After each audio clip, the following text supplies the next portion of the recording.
चलो आ जाते हैं, बातचीत करते हैं। हमने बातचीत की थी कि शेयर जो होते हैं वो इशू होंगे और रिडीम होंगे। तो रिडम्पशन जो चैप्टर है वो तो हमारे सिलेबस में नहीं है, मगर आपको रिडम्पशन की एंट्री, ठीक है, बेसिकली करनी होगी। और रिडम्पशन की हम लोगों ने अभी अपने कल वाले वीडियो में भी बातचीत की थी कि रिडम्पशन की क्या एंट्री बनती है। रिडम्पशन की 2 एंट्री बन रही हैं। एक रिडम्पशन की एंट्री बन रही है ड्यू करने की, और वो क्या बन रही है, debenture debit to debenture holder, ये बन रही है। कल हम लोगों ने इस पर बातचीत की थी कि debenture debit to debenture holder, जब हम उसको ड्यू करते हैं कि हम उसको पे करेंगे। और दूसरी एंट्री जब पेमेंट हम करते हैं डिबेंचर होल्डर को, तो हम एंट्री बनाते हैं debenture holder to bank, debenture holder debit to bank. ये क्लियर सी बात है। हमने 6 केसेस की बातचीत की थी। वो हमारे 6 केसेस थे क्या क्या, हमारे वो जो 6 केसेस थे, ठीक है, कि when debentures are issued at par, redeemable at par, issued at discount, redeemable at par, issued at premium, redeemable at par. 3 case ये हो गए। फिर अगले 3 case, issued at par, redeemable at premium, issued at discount, redeemable at premium, और issued at premium, redeemable at premium. ठीक है, इन 6 cases की हमको आज बातचीत करनी है, एंट्री जिसमें इशू की एंट्री आपको बोर्ड में आनी है। अब पहला केस हम उठाते हैं। पहला केस है when debentures are issued at par and redeemable at par. तो इशू की एंट्री क्या बननी है, ठीक है। तो आपको पहली entry, bank account debit to something percent, जो भी होगा, डिबेंचर एप्लीकेशन एंड अलॉटमेंट। मान लो कि अगर 10% डिबेंचर है तो आप आगे इसको परसेंटेज लगाना है, 10% डिबेंचर एप्लीकेशन एंड अलॉटमेंट लिखना है।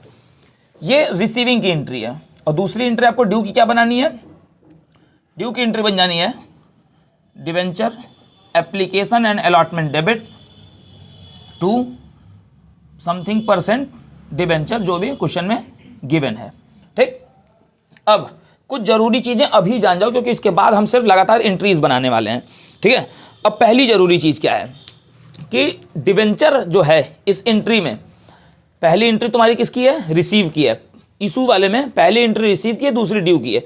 ड्यू की एंट्री में डिबेंचर हमेशा किस वैल्यू से क्रेडिट होगा, हमेशा अपने फेस वैल्यू से, पार वैल्यू, प्रीमियम वैल्यू या डिस्काउंट वैल्यू से नहीं। सुन लो एकदम ध्यान से मेरी बात, हमेशा किस वैल्यू से क्रेडिट होगा, फेस वैल्यू से। ठीक, अब एक क्वेश्चन हम नोट करते हैं इस पे। मान लो कि एक कंपनी है, ठीक है, debentures of ₹100 issued at ₹100। Debentures जिसकी वैल्यू कितनी है, 100 है, इशू कितने पे हो रहे हैं, 100 पे, यानी कि 100 का डिबेंचर 100 में इशू हो रहा है, तो पार पे इशू हो रहा है। एंड रिडीमेबल एट ₹100, और रिडीम भी किस पे हो रहा है, 100 पे, यानी कि 100 के डिबेंचर 100 में ही इशू हो रहे हैं, 100 में ही रिडीम हो रहे हैं। तो डिबेंचर की एक्चुअल वैल्यू क्या थी, फेस वैल्यू क्या थी, 100 ही हमेशा रहेगी। जो फेस वैल्यू है, इसको पकड़, जो फेस वैल्यू है 100, अब वो हमेशा रखनी है हमको। 100 का डिबेंचर कितने में इशू हुआ, 100 में ही, यानी कि पार पे, और रिडीम कितने पे हुआ, 100 में ही, यानी कि पार पे। ठीक, तो ये मेरा डिबेंचर है एक, जो जिसकी मैंने वैल्यू बता दी कि 100 है, और मैंने तुमको बेचा कितने में, 100 में। ठीक है, और जब मैं इससे पैसा इसका चुका के डिबेंचर वापस तुमसे लूंगा, तो मैं इसके बदले चुकाऊंगा कितना, 100 ही चुकाऊंगा। तो डिबेंचर इशू कितने में हुआ, इशू रेट 100 है, तो पैसा आया कितना, 100 रुपीज़ आया। ठीक, तो एप्लीकेशन एंड अलॉटमेंट पे जितना पैसा आया होता है उतने ही से हम डेबिट कर देते हैं। और डिबेंचर्स को हमेशा किस वैल्यू से करना है, इस वाले 100 से, फेस वैल्यू से। डिबेंचर होल्डर को देना कितना है, पार पे ही करना है, यानी 100 रुपये ही देने हैं। तो 100 और 100, debenture holder debit to bank, 100 रुपये चले जाएंगे। क्लियर हो गया पहला केस। ये एंट्री नोट कर लो, issued at par, redeemable at par, case number 1 खत्म हो गया है। इसके बाद हम अगला केस बातचीत करेंगे। चलो शुरू हो गई। हाँ, अगला case, case number 2, when debentures are issued at discount, redeemable at par. ठीक, बोर्ड पे देखो भैया, डिबेंचर्स आपके इशू हो रहे हैं किस पे, डिस्काउंट पे, रिडीम हो रहे हैं पार पे। यहां है हमारे सामने क्वेश्चन, डिबेंचर्स ऑफ ₹100। ये जो ₹100 है पहला वाला, ये क्या है, उसकी फेस वैल्यू है। इशू कितने पे हो रहा है, 95 पे, यानी कि डिस्काउंट पे इशू हो रहा है कितने का डिस्काउंट मिल रहा है, 5 रुपीज़ का। और रिडीम कितने पे हो रहा है, 100 पे। यानी कि रिडीम किस वैल्यू पे हो रहा है, फेस वैल्यू पे ही। फेस वैल्यू को ही हम क्या बोलते हैं, पार वैल्यू बोलते हैं। यानी कि 100 का सामान 95 में इशू हुआ और हमने उसको रिडीम कितने पे किया, 100 पे, तो 5 रुपये का लॉस हुआ। ये जो लॉस है इस एंट्री को मिटा देते हैं। रिडम्पशन जब भी पार पे होगा यही 2 एंट्री बनेगी, एकदम ये एंट्री रट लो। जब भी रिडम्पशन पार पे होगा एंट्री यही बनेगी, debenture to debenture holder, debenture holder to bank.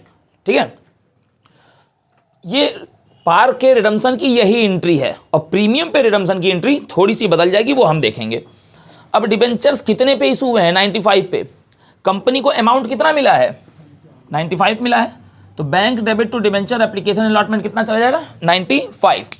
अब डिबेंचर एप्लीकेशन एंड अलॉटमेंट कितने से क्रेडिट है, 95 से, तो डेबिट भी कितने से होगा, 95 से ही होगा। Debenture application and allotment debit कितने से हो जाएगा आपका, 95 से। 2 समथिंग % डिबेंचर, 2 डिबेंचर्स। डिबेंचर्स को मैंने बताया था कि आप हमेशा इसको फेस वैल्यू से ही क्रेडिट करोगे। यानी कि ये कितने से क्रेडिट करोगे आप 100 रुपये से। सर क्रेडिट है 100, डेबिट है 95, यानी कि 5 रुपीज़ का लॉस है। वो लॉस किस चीज़ पे हुआ है, आपको इशू करते समय वो लॉस हुआ है ना। तो आप यहाँ पे खोलोगे account discount on issue of debentures debit with ₹5। ये 5 का लॉस हुआ है, मगर आपको डिबेंचर होल्डर को देना कितना है, 100। तो डिबेंचर टू डिबेंचर होल्डर कितना हो जाएगा, 100। और डिबेंचर होल्डर टू बैंक कितना हो जाएगा, 100। भाई 100 से डिबेंचर होल्डर को क्रेडिट करोगे तो पैसा चुकाते हैं इसमें 100 से ही तो डेबिट करोगे। अब ये जो 5 रुपये का लॉस है, ये इस लॉस को आपको सेम ईयर में, हमने अभी कल भी बातचीत की थी कि सेम ईयर में क्या करना होता है, रिटर्न ऑफ करना होता है, या तो सिक्योरिटीज प्रीमियम रिजर्व से और नहीं तो फिर statement of profit and loss से। तो पहली एंट्री ये बनी रिसीविंग की, दूसरी ड्यू की, ठीक है। और ड्यू के बाद हम तीसरी इसे बनाते हैं, चौथी इसे बनाते हैं। नहीं सर, तीसरी ये नहीं बनेगी, चौथी ये नहीं बनेगी, पहली दूसरी ये बनेगी और फिर थर्ड यहां बनेगी। थर्ड आपकी बन जाएगी क्वेश्चन में statement of profit and loss debit, क्योंकि ये एंट्री तो रिडम्पशन जिस साल होगा, 5 साल 6 साल 7 साल बाद, ये एंट्री तो तब बननी है। आपको तो डिस्काउंट को सेम ईयर राइट ऑफ करना है। तो थर्ड एंट्री ये बनेगी statement of profit and loss debit to discount या लॉस, ठीक है, डिस्काउंट या loss on issue of debentures ₹5। ठीक, अगर एसपीआर का बैलेंस है तो एसपीआर डेबिट कर देंगे, नहीं है तो अगर क्वेश्चन में नहीं कुछ गिवन है तो statement of profit and loss को लेते हैं। ठीक है, ये हो गया तुम्हारा सेकंड केस, नोट करो इसको। फिर थर्ड केस पे चलते हैं। ये है हमारा third case, when debentures are issued at premium redeemable at par. ठीक है, यानी कि रिडम्पशन पार पे होने की ये तीसरी कैटेगरी है जो खत्म होने जा रही है। देखो पहले आप क्वेश्चन देख लेते हैं। डिबेंचर्स ऑफ ₹100 हो गई फेस वैल्यू, इशूड एट 105। ये फायदे का स्टेट है ना हमारे लिए। ठीक है, 100 का सामान हमने कितने में इशू किया, 105 में प्रीमियम पे, और रिडीम कितने पे हम कर रहे हैं, 100 पे। तो रिडम्पशन की तो ये कॉमन एंट्री बननी है। ठीक है, debenture to debenture holder, debenture holder to bank with ₹100। और ये बोर्ड में पूछना भी नहीं है, पूछना तो सिर्फ आपसे इशू की एंट्री है। ठीक, अब आपको डिबेंचर्स पे मिला कितना पैसा, 105, और आपको वापस चुकाना कितना है, 100। चुकाने की एंट्री तो हमने कर ली, मिला कितना है, 105। तो bank account debit to debenture application and allotment 105। ठीक है, माइक गिर गया क्या, नहीं ना, ये रिकॉर्डिंग ऑन है, चल रही है, बंद करी, चल रही है। दूसरा, आपने रिसीव की एंट्री, आपने रिसीट की एंट्री आपने बना ली। अब ड्यू की एंट्री, ड्यू की एंट्री क्या बननी है, debenture application and allotment debit to something % debentures. अब इसमें खेल देखो, डिबेंचर्स एप्लीकेशन अलॉटमेंट क्रेडिट हुए तो 105 से, तो डेबिट भी होंगे 105 से। मगर सर आपने बताया था कि डिबेंचर्स को आपको हमेशा फेस वैल्यू से ही क्रेडिट करना है, यानी कि डिबेंचर्स कितने से क्रेडिट होंगे, 100 से। तो रेस्ट ऑफ ₹5 से क्या क्रेडिट होगा, टू सिक्योरिटीज प्रीमियम रिजर्व। ठीक है, ये 5 रुपये प्रीमियम का आपको मिला है ना, तो 2 सिक्योरिटीज प्रीमियम रिजर्व विद ₹5 हो गया क्लियर। 100 का सामान 105 में बेचा, 105 रुपये पाए, 105 रुपये जो पाए हो उसमें से 100 रुपये तुमने डिबेंचर का पाया और 5 रुपये प्रीमियम का पाया, और फिर होल्डर को वापस कितना करना है, 100 ही करने हैं। तो debenture to debenture holder to bank, 100 100 100 और 100। क्लियर हो गई बात, नोट कर लो, ये तीनों केस खत्म। अब यहां पे केस बदलेगा, रिडीमेबल एट प्रीमियम के 3 केस अब नए पढ़ने हैं, ये नोट करो, फिर आगे बढ़ते हैं हम। शुरू हो गया, चलो देखो अगला case, issued at par redeemable at premium, issued at discount redeemable at premium, issued at premium redeemable at premium, मतलब रिडीमेबल तीनों में प्रीमियम पे ही होना है। तो जब भी रिडम्पशन की एंट्री प्रीमियम के केस में यही बननी है, इशू की एंट्री कुछ भी हो जाए, वॉटेवर, ठीक, इशू की कुछ भी हो जाए, इशू चाहे पार पे हो, चाहे प्रीमियम पे हो, चाहे डिस्काउंट पे हो, रिडम्पशन तो हर बार प्रीमियम पे ही होना है ना। तो जब रिडम्पशन हर बार प्रीमियम पे होना है तो रिडम्पशन की यही एंट्री बननी है, debenture debit premium on redemption debit to debenture holder. बस एक चीज इसमें बढ़ गई है कि बीच में premium on redemption debit extra बढ़ गया है, और अगली एंट्री आपकी पेमेंट की बननी है डिबेंचर होल्डर टू बैंक। देख लो क्वेश्चन क्या कह रहा है, डिबेंचर्स ऑफ ₹100, 100 रुपए का डिबेंचर, ये हो गई इसकी face value, is issued at ₹100, issue किस पे हो रहे हैं, पार पे, रिडीमेबल एट 105, रिडीम किस पे हो रहे हैं, प्रीमियम पे। 100 का सामान 100 में इशू की, और जब चुकाने जाओगे तो 105 रुपये दोगे। तो ये जो 5 रुपये आप एक्स्ट्रा चुका रहे हैं, जो आप 5 रुपये एक्स्ट्रा रीपे कर रहे हैं, ठीक है, ये रीपेमेंट आपका क्या है, ये लॉस है, लॉस ऑन रिडम्पशन है। ये रिडम्पशन के टाइम आपका ये क्या हो रहा है, लॉस हो रहा है। ये लॉस आपको अभी नोन है, मालूम पड़ गया ना, अभी इशू करते ही टाइम आपको मालूम पड़ गया कि 5 रुपये का फ्यूचर में हमको लॉस होना है, ठीक है। तो इस लॉस को हमको कब रिटर्न ऑफ कर लेना है, रिडम्पशन के टाइम रिटर्न ऑफ करेंगे कि इशू के ही टाइम कर लेंगे, इशू के ही टाइम कर लेंगे। चलो पहले मैं रिडम्पशन वाली एंट्री में फिगर भर देता हूँ। डिबेंचर कितने से डेबिट होंगे, 100 से, भाई वो तो डिबेंचर हमेशा फेस वैल्यू से क्रेडिट हो या डेबिट हो, फेस वैल्यू से ही होना है। प्रीमियम कितना दे रहे हो आप, 5 दे रहे हो, डिबेंचर होल्डर को कितना देना है, 105 देना है यहाँ पे।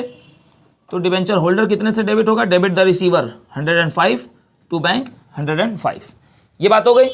अब इशू की एंट्री, इशू में 2 एंट्री बनती है, पहले रिसीविंग की और दूसरी ड्यू की। रिसीव कितना कर रहे हो, रिसीविंग एंट्री क्या बनती है, रिसीविंग एंट्री यही कॉमन है, bank account debit to debenture application and allotment, ठीक है। आपने रिसीव कितना किया, 100 ना, तो that will be ₹100,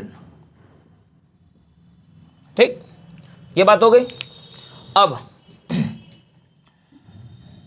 debenture application and allotment, debit कितने से होगा, जितने से क्रेडिट हुआ है, और क्रेडिट कितने से हुआ है सर, 100 से, क्योंकि उतना ही रिसीव हुआ है, टू समथिंग % डिबेंचर्स, डिबेंचर्स कितने से जाएंगे आपके, क्रेडिट होंगे अपनी फेस वैल्यू से ही, यानी कि 100 से ही। मगर आपको 5 रुपीज़ का लॉस नोन है ना, तो उस लॉस के लिए आप अकाउंट क्या ओपन करोगे, loss on issue of debentures debit. और ये 5 रुपये का लॉस आपको हो कहाँ रहा है, किस जगह पे हो रहा है, मेक श्योर, इशू करते टाइम हो रहा है कि रिडीम करते टाइम। ये 5 रुपये का लॉस कहाँ हो रहा है, इशू के टाइम हो रहा है कि रिडम्पशन के टाइम हो रहा है, रिडम्पशन के टाइम हो रहा है। तो ये जो लॉस 5 रुपीज़ का हुआ है, ये कहाँ हुआ है, टू प्रीमियम ऑन रिडम्पशन, ठीक है, क्योंकि ये जो लॉस हुआ है ये रिडम्पशन के टाइम हुआ है। और रिडम्पशन के टाइम किस तरह का लॉस हुआ है, जब हमने प्रीमियम पे पैसा चुकाया है, एक्स्ट्रा पैसा चुकाया है तब, ठीक है। तो यहाँ पे 5 क्लियर। इस एंट्री के अलावा कोई और दूसरी एंट्री नहीं बननी है, ठीक, इसको नोट करो। ये 4th केस हमारा हो गया, फिर हम आगे बढ़ते हैं। चलो आ जाते हैं 5वां केस, इशूड एट डिस्काउंट। आपके डिबेंचर जो हैं वो डिस्काउंट पे इशू किए जा रहे हैं, redeemable at premium, debentures of ₹100 is issued at ₹98, 2 रुपये का लॉस यहाँ हुआ, रिडीम हो रहे हैं 105 पे, 5 रुपये का लॉस यहाँ हुआ।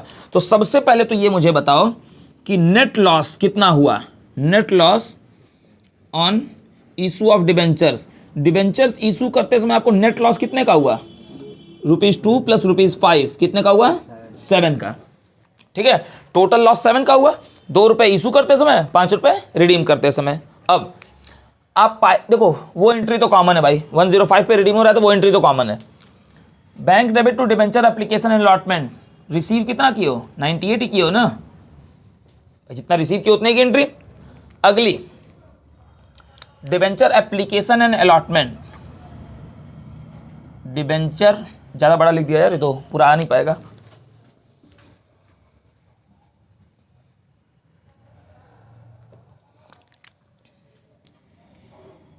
Debenture application and allotment debit to something % debentures, ठीक है, और टू प्रीमियम ऑन रिडम्सन, ठीक, और loss on issue of debentures debit. अब इसमें खेल समझो, डिबेंचर एप्लीकेशन अलॉटमेंट डेबिट कितने से होगा, विद ₹98 ओनली। ये जो डिबेंचर अकाउंट क्रेडिट हुआ है ये कितने से होगा, 100 से, अपनी फेस वैल्यू से। प्रीमियम कितना पे करना है तुमको रिडम्सन पे, 5 रुपीज़ प्रीमियम पे करना है। और लॉस, टोटल लॉस को आपको डेबिट कितने से करना है, टोटल लॉस कितने हुआ है, डेबिट और क्रेडिट जोड़ के देखो बराबर है क्या, 98 + 7 105 इज इक्वल टू 105। क्लियर हो गई बात। रिडम्सन की वही कॉमन एंट्री बननी है, वो तुमको बनानी भी नहीं है, तुमको बस ये एंट्रीज याद रखनी है। अब ये जो तुमको ₹7 का लॉस हुआ है मेरे दोस्त, ये आपको क्वेश्चन में बोले चाहे ना बोले, आपको सेम इसी 2 एंट्री के बाद आपको तुरंत क्या करना होगा, राइट ऑफ करना होगा। तो रिटर्न ऑफ करने की एंट्री क्या बन जाएगी, statement of profit and loss debit to loss on issue of debentures with ₹7 and 7, ठीक। अगर SPR का पैसा पहले गिवन है तो पहले SPR से करो, नहीं है तो डायरेक्ट स्टेटमेंट ऑफ PL से कर लो, ठीक है। ये 5वां केस हो गया, आखिरी केस बताएंगे और उसके बाद एक इंटरेस्ट ऑन डिबेंचर की एंट्री बताएंगे, ठीक है, और ये चैप्टर हो जाएगा खत्म। जल्दी से नोट कर लो, आगे बढ़ेंगे फिर। चलो भैया, 6वां और आखिरी case, when debentures are issued at premium and redeemable at premium, debentures of ₹100 face value issued at 102, securities premium reserve, ₹2 का फायदा हुआ है, मगर रिडीम हो रहे हैं 105 पे, ₹5 का नुकसान हुआ है। फायदा हुआ ₹2 का, नुकसान हुआ ₹5 का, तो नेट प्रॉफिट कितने का हुआ, सॉरी नेट लॉस कितने का हुआ, ₹5 का, ठीक है। यही भ्रम है कि 2 का फायदा हुआ, 5 का नुकसान हुआ तो हम नेट लॉस कह देंगे ₹3 का, नहीं, ये भ्रम है। नेट लॉस जो इशू पे हो रहा है वो 5 का ही है, लॉस अलग दिखाएंगे हम और फायदा अलग दिखाएंगे हम, ये बात एकदम बैठा लो। प्रॉफिट अलग दिखाएंगे और लॉस अलग दिखाएंगे। रिडम्सन की एंट्री तो वो कॉमन है, वो तो मिटानी भी नहीं है। आप पा कितना रहे हो, bank debit to debenture application allotment, पा कितना रहे हो, 102 पा रहे हो, लिख दिया यहाँ पे तुमने 102। उसके बाद ये एंट्री है तुम्हारी ड्यू करने की, debenture application and allotment debit होगा 102 से, भाई क्रेडिट 102 से हुआ तो डेबिट भी 102 से होगा। डिबेंचर्स हमेशा अपनी फेस वैल्यू से क्रेडिट होते हैं, यानी कि 100 से होंगे। प्रीमियम ऑन रिडम्सन कितना है, रिडम्सन पे कितना प्रीमियम है, ₹5 का, तो प्रीमियम ऑन रिडम्सन हो गया 5। सिक्योरिटीज प्रीमियम रिजर्व, SPR कितना पा रहे हो, ₹2, तो यहाँ 2, तो ये क्रेडिट आ रहा है 107 और डेबिट आ रहा है 102, तो लॉस ऑन इशू कितने से दिखाओगे, 5 से। अपने ने पहले यहाँ ये चीज़ लिखी हुई थी ना, बात वैलिड है, जस्टिफाइड है।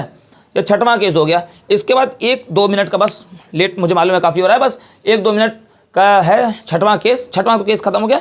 इंटरेस्ट ऑन डिबेंचर्स की एंट्री वो बस तुरंत बताऊंगा और उसको कैसे राइट ऑफ करते हैं बताऊंगा, खत्म करूंगा। जल्दी से इसको नोट करो, आगे बढ़ेंगे। चलो आखिरी content, interest on debentures. Interest on debentures usually साल भर में कितनी बार पे किए जाते हैं, 2 बार, हर 6-6 महीने पे। तो इसकी एंट्री क्या बननी है, ये पहली एंट्री जो है वो ड्यू की है, जब हमको पे करना हो। Interest on debenture debit to debenture holder, ठीक है, एक सर्टेन अमाउंट से। और ये इंटरेस्ट जो है वो जब हम पे करोगे आप डिबेंचर होल्डर्स को, तो एंट्री क्या बननी है, debenture holder debit to bank. अब इंटरेस्ट ऑन डिबेंचर भी is a kind of loss है, मगर ये कौन सा लॉस है, इंटरेस्ट ऑन डिबेंचर किस तरह का लॉस है आपका? रेकरिंग लॉस है। तो रेकरिंग लॉसेस जो हैं वो सिर्फ और सिर्फ किससे खत्म किए जाते हैं?